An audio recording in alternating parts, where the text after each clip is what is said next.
with our game of the weekend, shall we? It's the Friday night clash between Plymouth and Luton at Home Park. Luton are the 10 to 11 favourites to win this one with SBK. If you fancy a home win, it's 3-1. The draw is 29 to 10. And it's the first time these two have met in the league for more than 5 years when they were both in League One, Justin. How about that? And I would have previously called this a meeting between two of the pound-for-pound best-run clubs in the country. Although Plymouth's decisions this year have made me question that a bit, Justin. Yeah, it probably doesn't take away from the fact that Plymouth are still a well-run club. They just landed on a couple of duds managerial-wise. I mean, I think the jury, to be fair on Wayne Rooney, the jury is still out on him. I know we have a couple of things to say about his past results and record at the Championship level, but I'm not just talking managerial. I'm talking recruitment-wise as well, because as I've made you've got abundantly clear, I haven't been too impressed with Plymouth's recruitment this past summer. No, it's not been great, but you've got to recognise the budget they're batting in as well.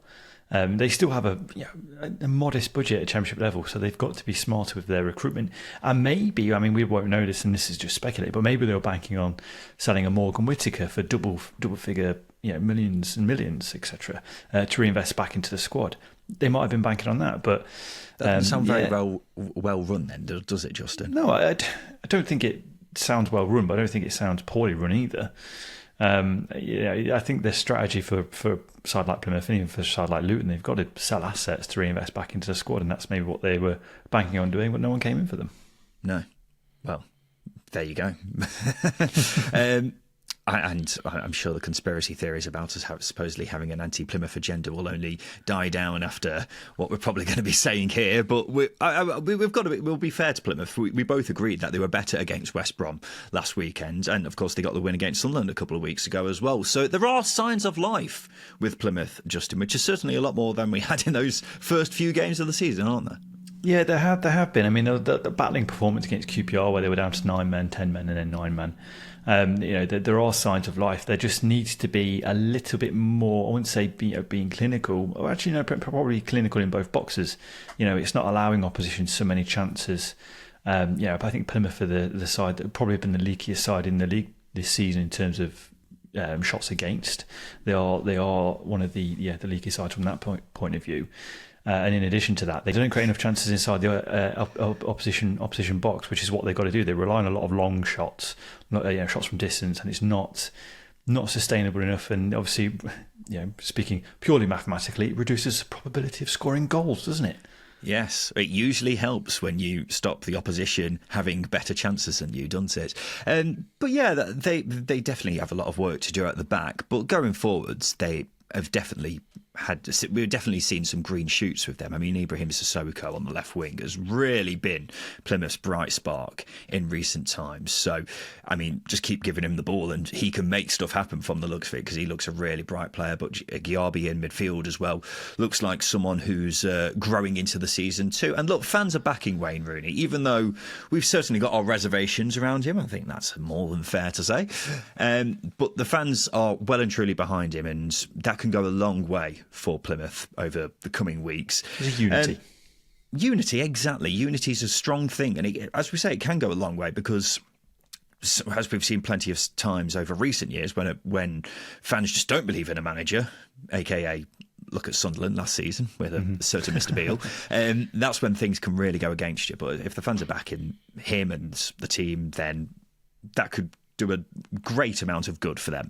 But it's undoubtedly going to be tough against a Luton side who have started to pick up, haven't they? Just in back-to-back wins for the Hatters. It's seen them leap up the table after previously only having 1 point from their first 4, Justin. Yeah, it's been such a weird start for Luton because there have been games where they've looked pretty good.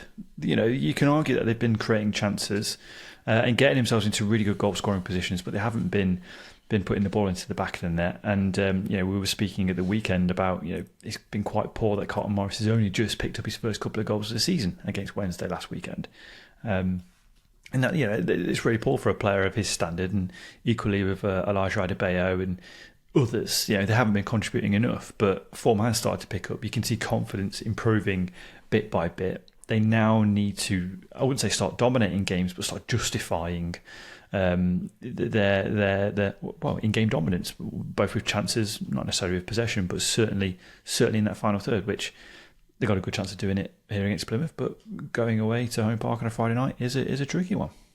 Yeah, I would slightly disagree with you. I agree that, they'll certainly fancy their chances against Plymouth, but in terms of their in-game dominance, I think even though they've got the 2 wins on the board, I don't think they've been amazing in those 2 wins. They've been good, but not amazing. I mean, the Sheffield Wednesday game last weekend, they were actually quite lucky, weren't they, after getting a dodgy penalty and then a last-minute winner, which hit Mark McGuinness while he was parallel in the air and fell very fortunately assist of the century. Assist of the century, some might say, but it fell very fortunately to Carlton Morris. And sometimes, you grind out your own luck, and sometimes that's just the way it goes. But look, wins breed confidence, and we're seeing that with Luton slowly but surely, particularly with the aforementioned Carlton Morris, who you were just talking about, Justin, getting his first goals of the season last weekend.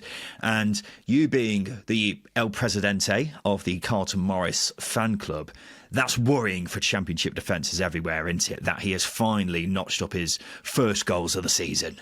Yeah, it is worrying, because once he gets going, he's a fine specimen at this level, because he's got it all as a striker. I'll say time and time again, and I've said time and time again on the podcast, that you've got a striker there who can shoot with his left foot and his right foot.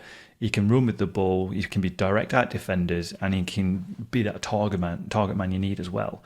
We just haven't seen that confidence spell, which is quite surprising, because relatively prolific in the Premier League, and he's dropped down to the Championship and he's not quite got running yet. And obviously getting those goals last weekend, I know one was a penalty and one was quite fortuitous, but like you said, you do grind out your own luck and you do make it sometimes. Whether that accounts for it being luck is another story, but you need your strikers scoring goals, and they don't care how they come, because as you say, winning breeds confidence, scoring breeds confidence. Yeah, and as we've said with Plymouth, they are very leaky at the back, so he will almost certainly get chances against this Plymouth team at some point. It's just about actually taking them, and he has struggled with that so far, as has Adebayo. But if he's got these first 2 goals down, that'll do his confidence a world of good, and he's got to take those chances when they come. And hopefully now he has got these 2 goals, we will start to see the guy who was an absolute beast last time he was in the Championship. And, was a beast in the Premier League as well, wasn't he? Because him and Adebayo both got 10 goals. They got double digits each in the Premier League last season, Justin, which is ridiculous, isn't it, that they've got 2 goals between them so far. That's what makes it so much more profound and bizarre. It's insane, isn't it? Yeah, the fact that they were, I know 10 goals doesn't scream prolific, but 38 games, you've got a strike rate there. For a team who's been relegated, how many teams have been relegated before when they've got 2 players who have got double digits for goals? Yeah, exactly. And I think that's what makes it all the more frustrating for Luton, is the fact that they were still a good goal-scoring side in the Premier League, but they've not been able to quite hit their stride yet.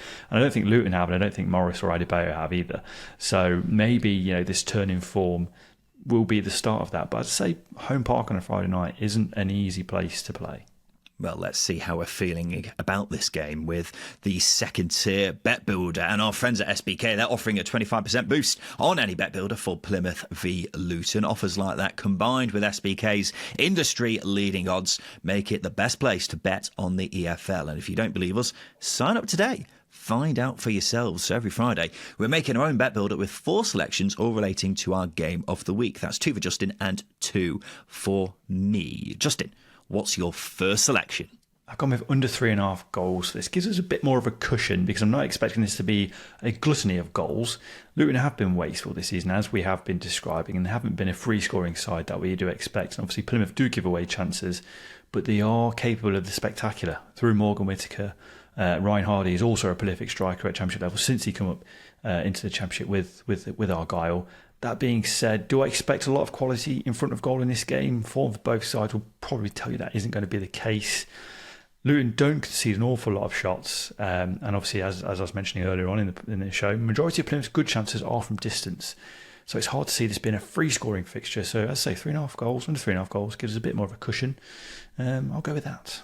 Yeah, I think that's a good pick, Justin, because, as you say, Luton still trying to find their way in terms of being a free-flowing, chance-creating machine. They've still got quite a bit of work to do in that regard, but defensively, it's difficult to see them giving many chances away to Plymouth, who as we have alluded to, aren't the best side going forward. So under 3.5 goals, I don't think there's going to be many goals in this game. So that certainly makes sense. My first selection is Adam Randall to be carded. Yes, it's another card pick for Ryan D. Firstly, John Busby is the ref here, who's a good ref for cards. He averages 4.5 yellow cards per game this season. But the big thing for me here is at least one opposition midfielder, central midfielder, has been carded in every Luton game so far this season, which is interesting. I think a large part of that is down to Taif Chong. Only Willie Nonto has been fouled more times than him in the Championship this season. So out of Plymouth midfielders, it was quite tricky nailing down which one I was going to back, but Randall looks the most likely to pick up a card here because he looks like he will be the man who will be on Chong if their formation against West Brom was anything to go by. Plus, he got 10 yellows last season, so he looks good value here. So Adam Randall to be carded, Justin. You fine with that? He's got one yellow card this season, hasn't he? Is that right? He has, yes. So he's yet to get going. So this could be the start of a gluttony of yellow cards. Maybe that will be the case. Justin, what's your next selection? And we have already spoken about this man at length, but he's worth mentioning again. He is, he absolutely is. Carlton Morris to score any time is my second selection. As I did mention, I don't think we will see too much quality in this game in the final third, but if I'm going to back any player to score in this game, it is Carlton Morris. Coming in to this fixture fresh from a brace against Sheffield Wednesday, he's going to be confident, isn't he? Yeah. I would say so. I didn't realise you were coming to me. Anything else you want to add there? Or? No, we've spoken at length about Carlton Morris, so I don't want to dwell on it too much. But as I say, if you're going to back a player to score any time in this game, it's probably going to be a striker who's scored 20 goals in his last Championship campaign, double figures in the Premier League last season, and he's just scored a brace last weekend. CM9. CM9, I like that. Yeah, I feel like Luton have more of an emphasis on their strikers carrying the burden of goals anyway, as opposed to, looking towards other players in the team to score the goals. Because I think you've got, obviously, the two strikers. Chung, not a massive goal scorer, is he? I suppose the wing-backs chip in every so often, but you're looking towards mainly the two strikers to pick up the goal-scoring burden. So, yeah, hopefully Morris's first two goals last weekend can open up the floodgates for him. And our final selection on this bet builder is Luton Town to win. Look, Luton have picked up and look to be getting there in terms of becoming the side we hope they would be this season. There's still a long way to go in that regard, but they're on the right path. Whatever the case, they have got one of the strongest squads in the league. I don't think that's up for debate. The talent is starting to shine through as well, like Carlton Morris getting off the mark. Alfie Doherty is getting back to top form after a disappointing start. And then, the back three of Mengi, McGuinness and Berg, that is rock solid, isn't it? And they have a great chance to make it a hat-trick of wins right here. As we say, Plymouth have been better in their last two games, but there's still a long way to go for them. You're guaranteed to get at least 3 or 4 good chances against this Plymouth team. And if Luton take them, I struggle to see Plymouth having enough of a cutting edge to bite back against this really solid Luton side. So I'm confident Rob Edwards' boys will make it 3 wins from 3. Justin, do you share my confidence? I do. I was a little bit nervous wanting to pick Luton for this, mainly because it's just under the lights on a Friday night at home park. I know I've spoken in jest about it being a long distance to travel for an away game, but it is. It does take a toll on the players. It's not going to impact things too heavily, but that's why home park in the past has been a fortress because of that aspect. Obviously, the fans being close to the pitch, etc. But I think with this game is one thing that's the likes of Burnley have taught me about this season is quality does carry a lot in this division, and I just think Luton have a little bit more. Don't get me wrong, Plymouth have got Morgan Whittaker, Ballymunba, they've got players who can harm, but I think Luton have got a little bit more to their armoury than Plymouth do.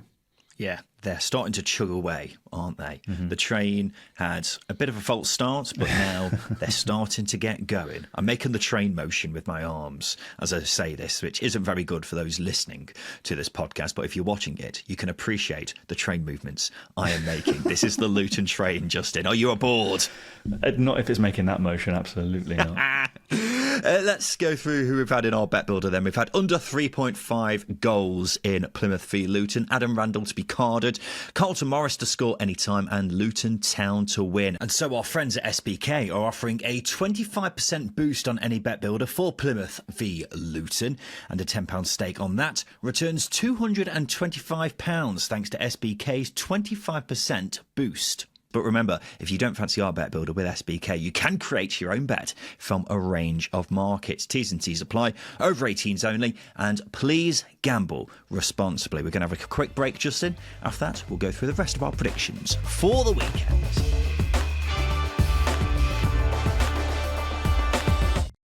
Welcome back to the second tier preview show brought to you by SBK, and it's now time for us to have a look ahead to the weekend. So in each preview show of the second tier, Justin and I each pick a banker, a team we think is guaranteed to win this coming weekend, as well as an outsider. So someone we think is going to win, but has bigger odds with our friends at SBK than their opponent. We're tracking how we do as the season goes on. It's 1 point for a correct banker, 2 points for an outsider. Whoever loses has to do a forfeit, which will involve us being a mascot at an EFL game next season.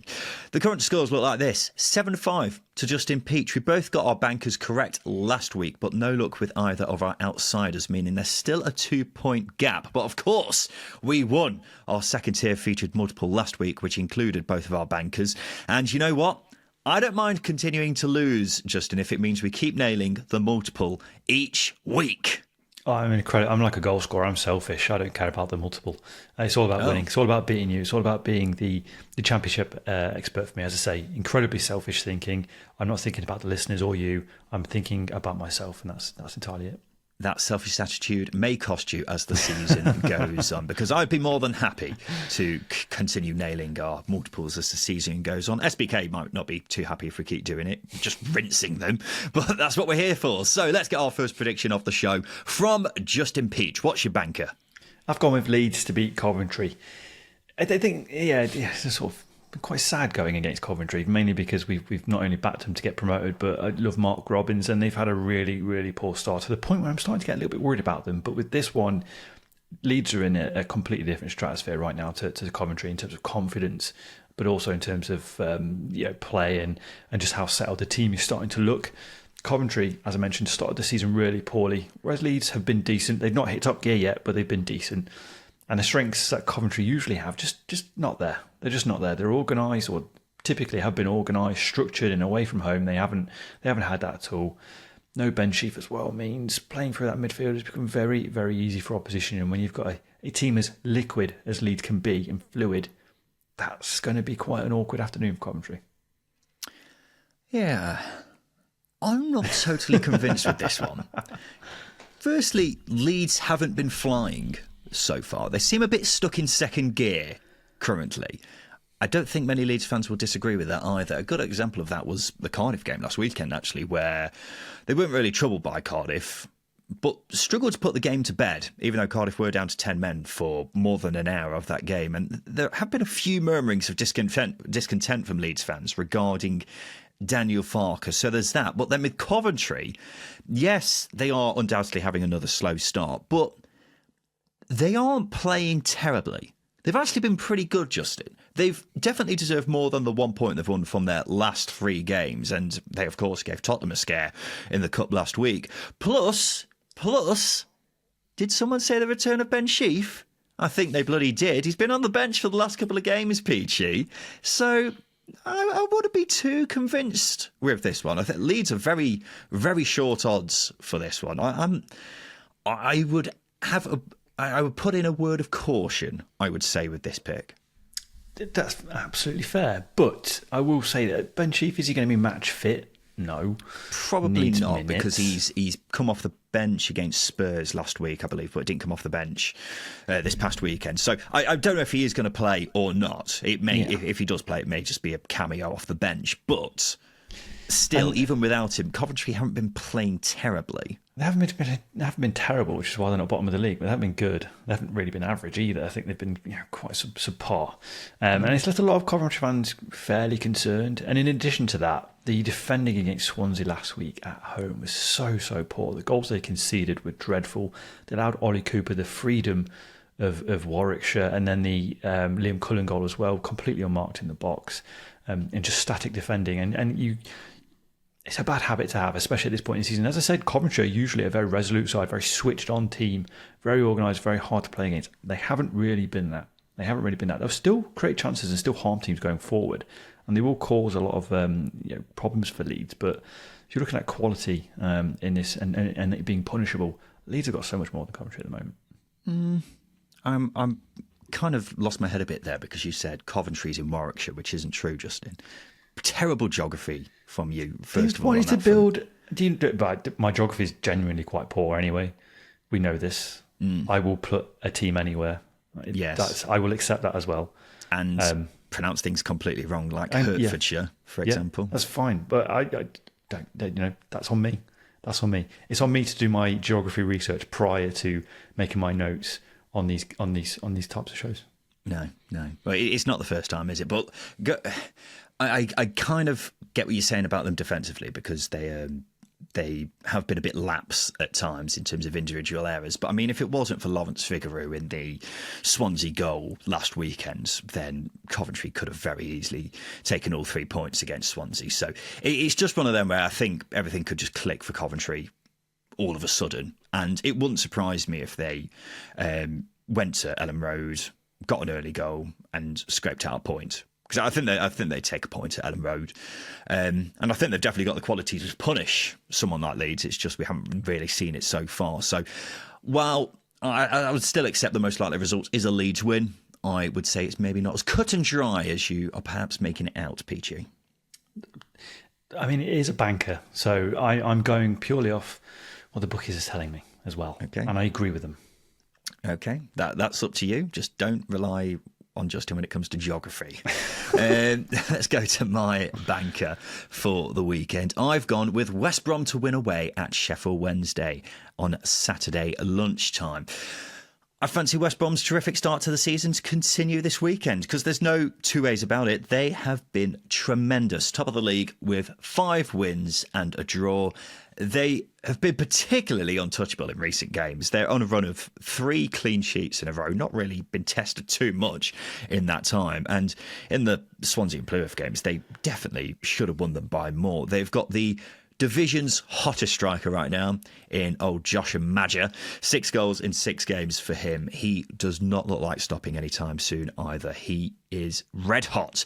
And they are the form team in the division right now. They are going to a team who are very much out of form as well in Sheffield Wednesday. Surprisingly so, I may add, because since that opening day of the season, battering against Plymouth, Sheffield Wednesday have won 1 point from 5 games. It's a real surprise how poor they've been, particularly under one of the brightest managers in the league, in Danny Rule. In fairness, they were unlucky against Luton last weekend, as we mentioned, with a dodgy penalty and a last-minute winner.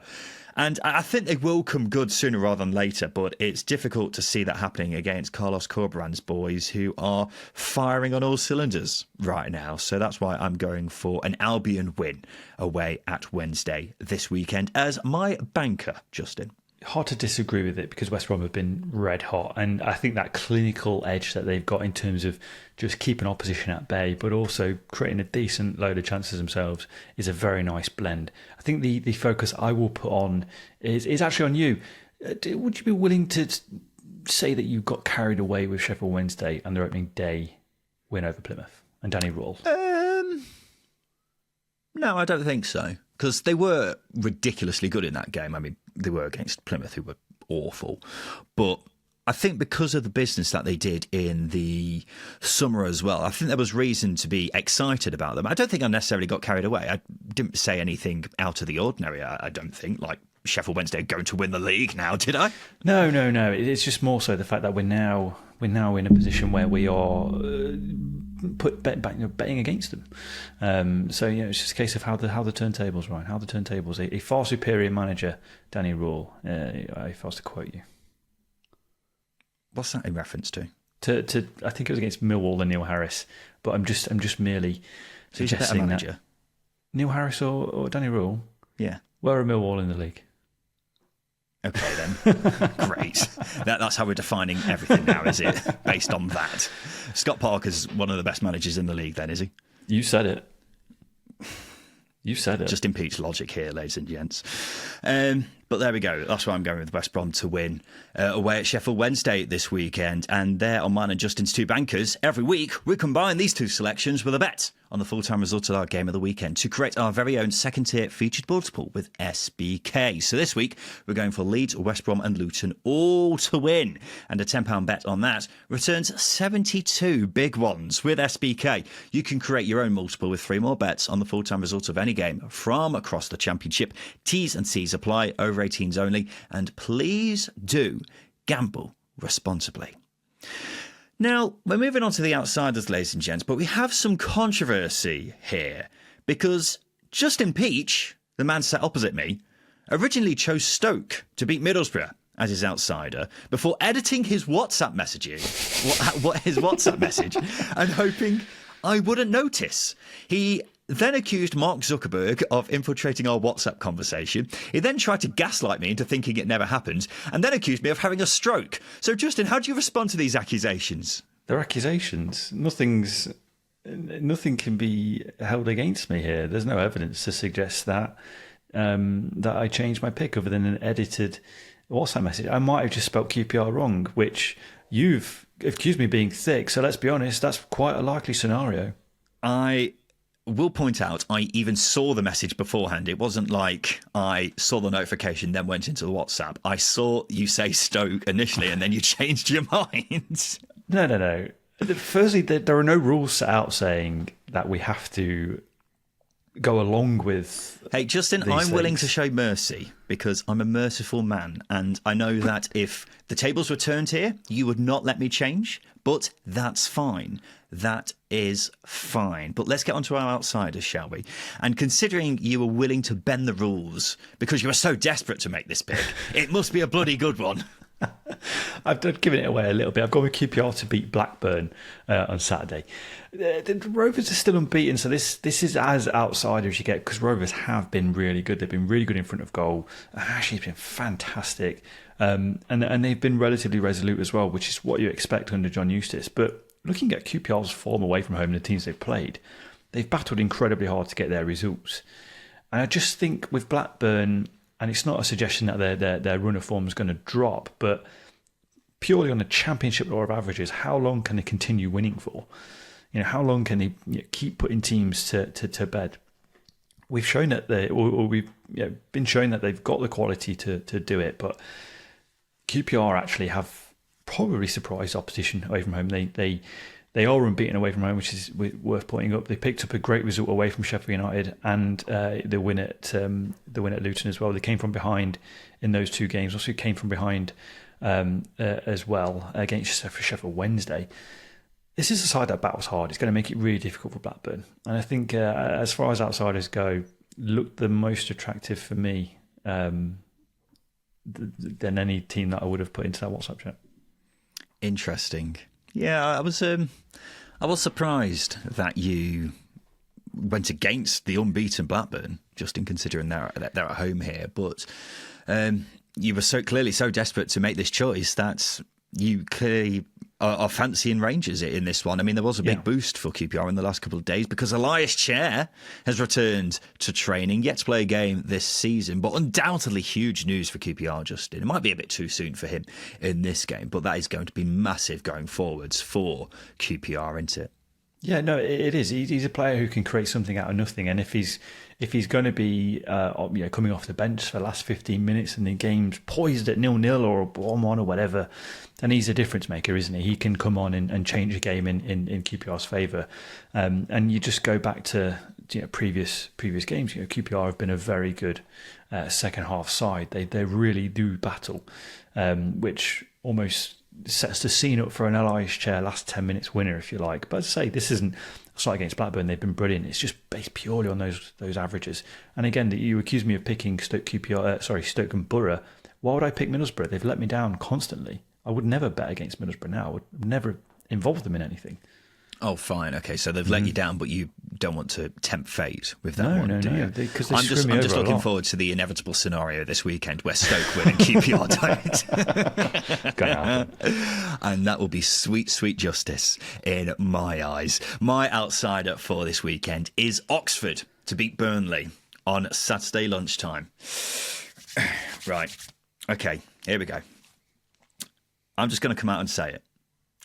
I am a Burnley skeptic. It's something I've felt for a long time, and hopefully you can still love me as a podcast host no matter what my true feelings are. It's just happening again with Scott Parker, isn't it?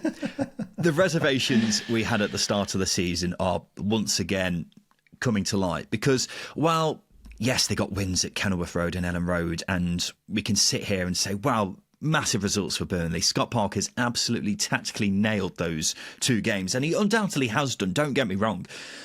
But when it comes to the games against the inferior opposition, no disrespect to those sides, they struggle. Because Blackburn ended up comfortably getting a point against them. They were very fortunate to get all 3 points at home to Portsmouth last weekend. And I would not be surprised if they made hard work of it away at Oxford either. And look, Oxford have had a great start to the season. 4 wins from 4 in all competitions at the CASAM this season. They probably should be sat in the top 6 right now, because if Mark Harris did put away a miss of the season contender against Bristol City last weekend, they probably would have gone on to win that game. But Oxford should be optimistic about their chances here, and I could see them doing a job on Burnley this weekend, because, as I say, Scott Parker's Burnley, and Scott Parker teams in general, have a habit of really making hard work of these kind of games, Justin. This is it. If they play against a team that are willing to sit back and then the onus is on Burnley to break them down, unfortunately, Parker Ball, that's where it really does come to an abrupt stop. They struggle to break teams down. I know people will look at the Portsmouth game and go, well, Portsmouth sat back and we ended up winning. But, it was a slog of a game. It was a slog of a game from a Burnley perspective. It really, really was. When you have that much of the ball and create as much as Burnley do as well, it's not good enough. It's not good enough. And that's where the scepticism comes in with Burnley. Not necessarily with Burnley, but with Scott Parker. I'm sure if Burnley had a different manager who deployed a style of play that was getting results and performances were positive, then it'd be different. But I think as long as Burnley are winning, Burnley fans are going to be happy. They're not going to look at the numbers too much about Parker Ball, but the warning signs have been there, and this is a very strong Oxford team, whom I would have picked for my outsider had you not pipped in there before me. Certainly more organised, but this Oxford team is so strong at home.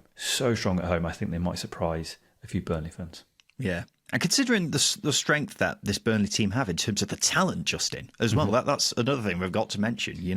The fact that they are grinding out games like they have done, and not even sometimes grinding them enough, against, as I say, quote, inferior opposition, that's a real concern. And while Burnley fans may be willing to fight Scott Parker's corner for now, I wonder if that'll be the case in a few months' time when, we started to see the likes of Fulham and Bournemouth fans start to turn on Scott Parker Ball. So we'll see. One concern I will raise is that Cameron Brannigan's set to miss the next 6 weeks with an injury, which isn't ideal because he's Oxford's best player, put simply. But I still think Oxford have enough about them based off what I've seen so far to cause Burnley some problems here. So it wouldn't surprise me if Oxford do pull off a bit of a shock against one of the big boys in the division. So those are our picks for the weekend.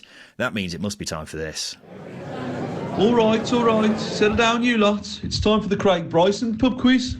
You're damn right it is, Mr. Barman, and this is how it works. I'm going to give Justin 6 clues about a former Championship player, each more revealing than the next. And all he has to do is guess who it is. They must have made over 200 Championship appearances in their career. And for the love of God, don't forget the Dexter Blackstock rule is in play. They must be more relevant than Dexter Blackstock. Justin, are you ready, you dirty boy? I'm always ready. I'm always ready for Craig Bryson. Come on. Let's see how ready you are then. Your first clue is this. I have 213 Championship appearances to my name, scoring 41 goals. Prolific. Prolific. It's quite a good ratio, that, isn't it? Jason Roberts. Jason Roberts. Wow. No, it's not Jason Roberts, but Always good to hear him mentioned. Definitely not Jason Roberts when you hear this next clue. I was born in the former Yugoslavia and made my professional debut for Dravograd in my home country in 1996. He was born in 1996? Yes. No, made his professional debut in 1996. Fucking hell. In Yugoslavia, so he Do could you keep up with Dravograd very often? No. But now, like, your geopolitical knowledge is coming in here because he was born in Yugoslavia. Mm-hmm. He could be Croat. He could be from Luxembourg. Well, he's not, is he? Because that's also not part of Yugoslavia. Is he not? Oh. No. Told you. What countries are part of Yugoslavia, Justin? Croatia. Okay. Bosnia. Yeah. Slovenia, Slovakia. I've been Montenegro as well. I've been to that part of the world. I should know. I've been there quite a lot, actually. Anyway, I haven't actually. It's lovely. It's lovely. I've gone off track. Now you're distracting me. Yeah, sorry. 1996. I will say. I was going to say Shef Kikuchi, but he's Finnish. Shef Kikuchi is not correct, but also good to hear him mentioned. As well as the Championship, I've also played 57 games in the Premier League. So I think he got a move to the Premier League and then he came into the Championship, and we'll be talking around sort of the mid-2000s. Yeah. Well, actually... No, he's too young. Robert Corran. He's bloody nailed it, ladies and gentlemen. Well done, Justin. Wow. Well done. Your Yugoslavia knowledge came in the end, because when you said Slovenia, I was like, oh, you shut up as well, didn't you? You shut up. You just said nothing. Yeah, Slovakia is not part of Yugoslavia, though. Anyway, the rest of the clues for you. I moved to England in 2007 when I signed for West Brom. I also played for another club in England. That was Hull City. I played at the 2010 World Cup for Slovenia. I think he scored the only goal in Slovenia's only ever win at a major tournament as well. So well done, Robert Corran, an absolute legend of the game, Justin. He is. And that, when we've been talking in the past about Coca-Cola's men and Empower's men and whatever, like he is up there. He is up there. The long locks when he was at West Brom, and then short locks when he was at Hull. Just describing his hairstyles over the years. But it's very rare to get a good goal scoring midfielder. He really is, and Robert Corran defined it. He really this surprised me a bit when I was reading up on him. He didn't move to England until he was 27. That debut in 1996 really did throw me. Really did throw me, because that's a long time ago. I was 2 years old. Yeah, good maths. But up until that point, he had played in Slovenia and Norway.